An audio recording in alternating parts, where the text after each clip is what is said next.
Hi, I'm Jeff Murrah. I want to welcome you to True Texas History. I pushed the button a little too soon. But what I'm going to be talking about today is Governor O.M. Roberts and the quarantine system in Texas.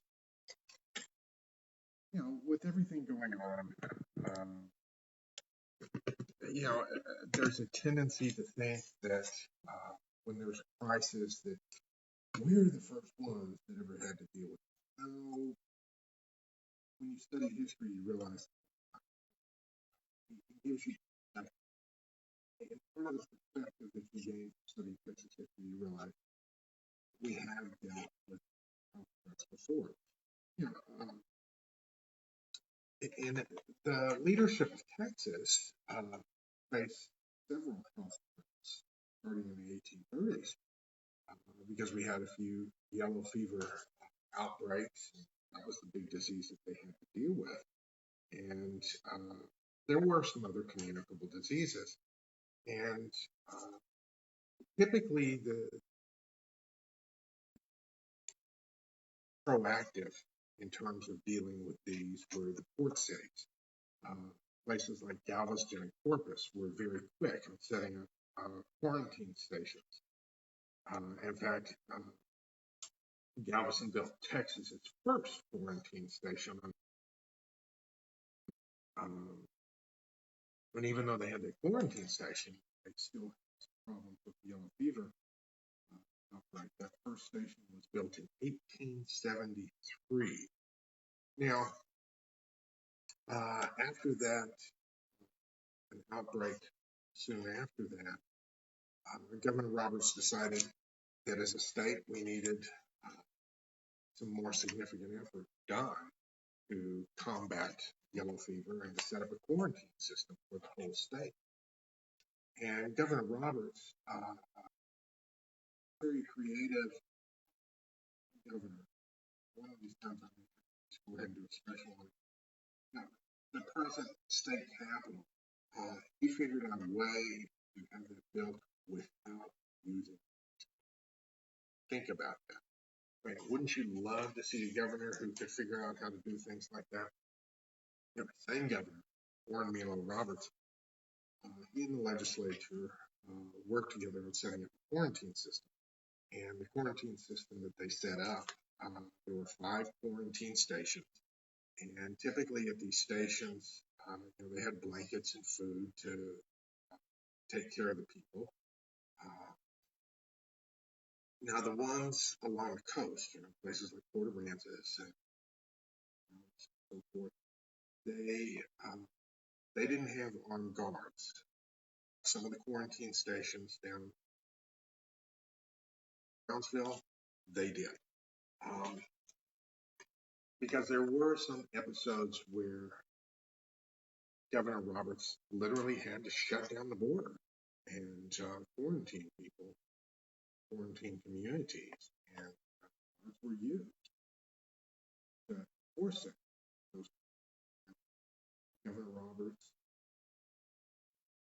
presently, his disagreements with federal authorities over who had jurisdiction what. But Governor Roberts was pretty headstrong. And he managed keeping the disease out of Texas. Now, typically, when a ship came in that was carrying a disease, the physician in charge of the quarantine station would check it out, found evidence of the disease. The ship would be fumigated. The ship itself would be fumigated with a sulfurous gas. Where people live, they use chlorine gas to kill anything. And that was the system that was used for quite a while, where they maintained strict control over immigrants in Mexico and also those ports. Now, some of those immigration stations, quarantine stations, were destroyed by hurricane in 1875. So we rebuilt them in 1879 and again in 1885. The one in Galveston was known as Port Point.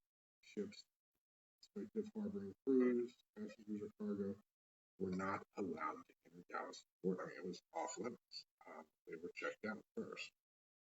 Now, finally, in 1892, a new station was built on nearby Pelican Island. Of course, the 1900 storm destroyed it, and they rebuilt it again, and it resumed operations in 1919. Now, at that point, it was a federal structure, and it was a quarantine facility with 10 buildings, and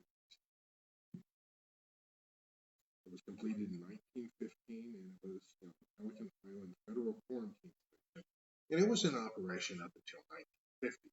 So within the lifetime of some of these people, during that time, it inspected something like 30,000 ships and brought in estimated 750,000 immigrants through the port of Galveston. So the quarantine stations has been part of our history for quite some time. And again, my suspicion is that we have grown lax in terms of dealing with open border dates. Also open in terms of diseases, things coming in. This is one reason why they had immigration control about quarantine was about denying people freedoms and liberty. Here today, the democratic system worked very well. Some of the previous governors had to deal with these types of things. Was limited to Governor Abbott, and was previous. So I hope you enjoyed it. And hope things going well with you and your